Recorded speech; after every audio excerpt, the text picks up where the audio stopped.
Hey guys, Dave here from Cooking Chair. Well, it's midweek again, and I'm wondering what to cook. So I got digging around the old fridge and in the cupboard and found a few things.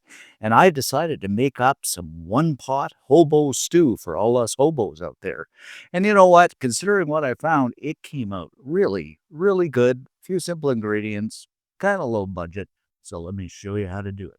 So first off the old bat, let's begin with our ingredients. And I got a pound of medium ground beef, some diced tomatoes, some tomato paste, paprika, some Italian seasoning, some green beans that I found, a carrot, a couple of potatoes, some pepper up here, salt, the old Worcestershire sauce, some garlic, onion, and of course some beef broth.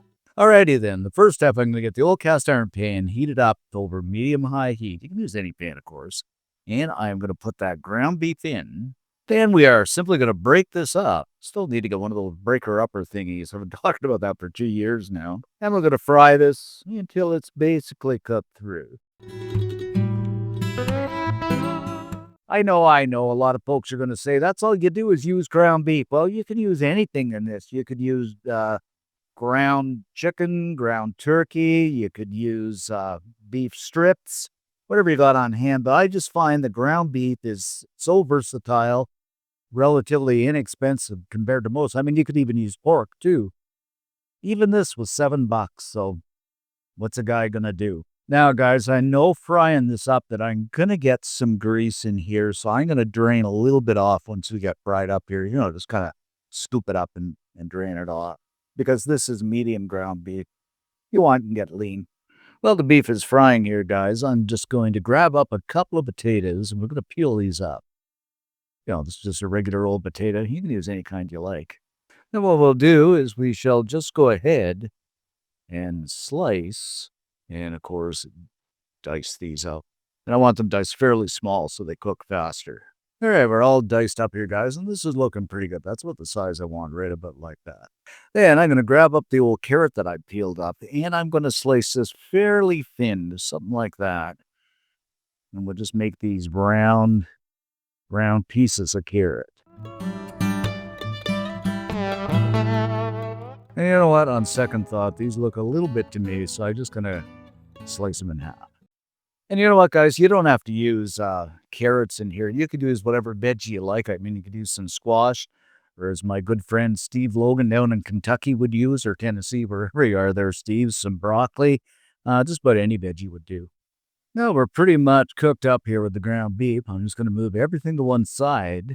And in we go with a small chopped onion. And, of course, you know me, 3 cloves of the old chopped garlic. I'll just go ahead and stir and saute this until that wonderful, incredible aroma of onion and garlic fill the air.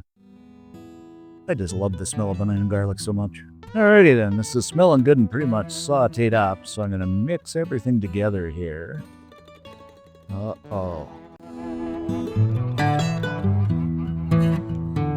Okie dokie, we're all mixed up here, guys. So I am going to go in with a good heaping teaspoon of tomato paste just to frickin' things up. Get out of there. Sorry, I said a tablespoon. I said a teaspoon. I mean a heaping tablespoon. And we'll just stir this around until it coats that beef. Never thought, too, you could just use whole chicken in here, too. Next up, in with those taters. And, of course, I'm going to grab up the carrots, too, throw those in. And no, guys, I haven't forgotten those green beans. They're going to go in there as well. And we'll just give everything a stir around until we're mixed up.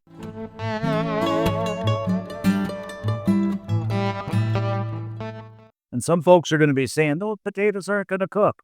Well, we're going to put the diced tomatoes in, and then we're going to put some broth in, season it up. And we're going to let this simmer away for about 20-25 minutes, so they'll be cooked. So like I said, we are going to add that can of diced tomatoes, and you're going to use liquid and all in there. I'm using the Elmer's accent, but you can use whatever diced tomatoes you like. And for now, a couple of cups of beef broth. We'll start off with 2 cups, and I'll tell you why in a minute. And I'm going to season things up with a couple of teaspoons or a couple of good splashes of the old Worcestershire sauce for that good depth of flavor. Of course, some salt, about a teaspoon or something like that, depending on how salty you want it. My all-time favorite, some ground black pepper. I just love this stuff. So I'm going to go, teaspoon and a half, maybe even two in this. And about a teaspoon of smoked paprika. Can never get enough seasoning in there. And a teaspoon or two of the old Italian seasoning. Now, the seasoning is entirely up to you. I mean, you could add some thyme, some oregano, whatever you like, but I'm going to stick with this because the Italian season just about has everything. And we shall just give everything a stir around here. This is going to be good hobo stew.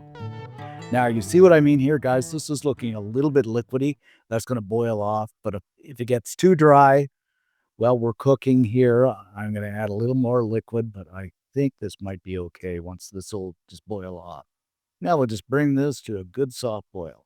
Okay, we got the soft boiling going on here, soft boil going on here, guys. So I'm just going to slip a lid on, reduce the heat, and we're going to let this simmer away for about 25 minutes until those potatoes cook up.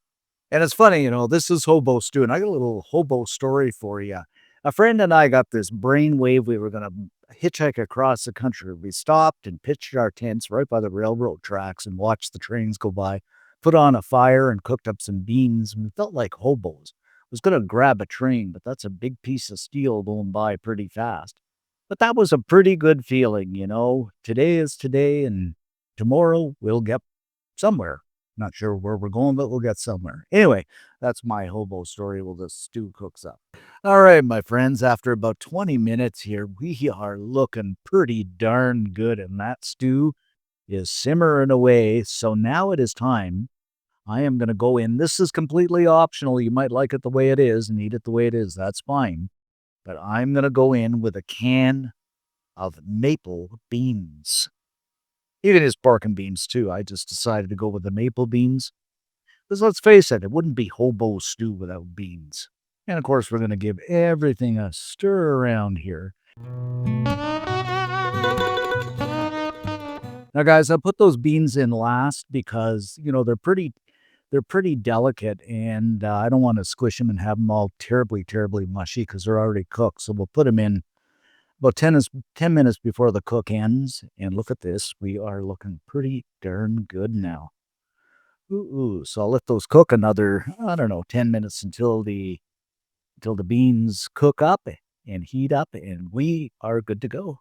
Okie dokie. After about 10 minutes or so, we are pretty much heated through. And just look at this, guys. Potatoes are done, and this is looking so stewish. This is our hobo stew ready to plate up. Okay, this is looking really good, guys. So I am just going to spoon this up, and we are going to get this into a bowl.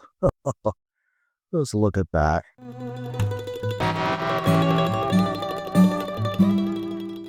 All right, guys, let's grab a spoonful up and see what we got here. Just look at this. Hobo stew at its best. Yes, indeedy. This is going to be so good, steaming hot. Absolutely wonderful. Everybody's going to love it. The neighbors will love it. The entire family is going to just devour this. Now, before we dig in here, just a few tips. I think the 2 cups of water is just about perfect. If you want it a little more soupy, go ahead and add some more water. Or if you want it, a little more stewy, add a little less. But 2 cups is about perfect with the beans. The beans are optional. And serve this up with, some bread. Some cornbread would be really nice. A nice side salad, whatever you like. But this is going to be fantastic. So let's dig in and see what we got. Okay, make sure we got everything here. Down the old hatch. Mm. Absolutely fantastic stew, guys. Potatoes are done just perfectly. Got a tiny bit of a crunch to them, which is perfect. Carrots are done. But that flavor is so good, especially with the beans. Like I say, if you don't want to add the beans, don't. But it's so good with the beans. You got to make this up. And if you do, leave us a comment. Love to read them. Most of all, like and subscribe. It helps the channel out. Thanks for watching, guys. Stay safe. And I'm going to dig in, and I'm going to have a whole heap of this hobo stew. Make sure you make it up and see you next time.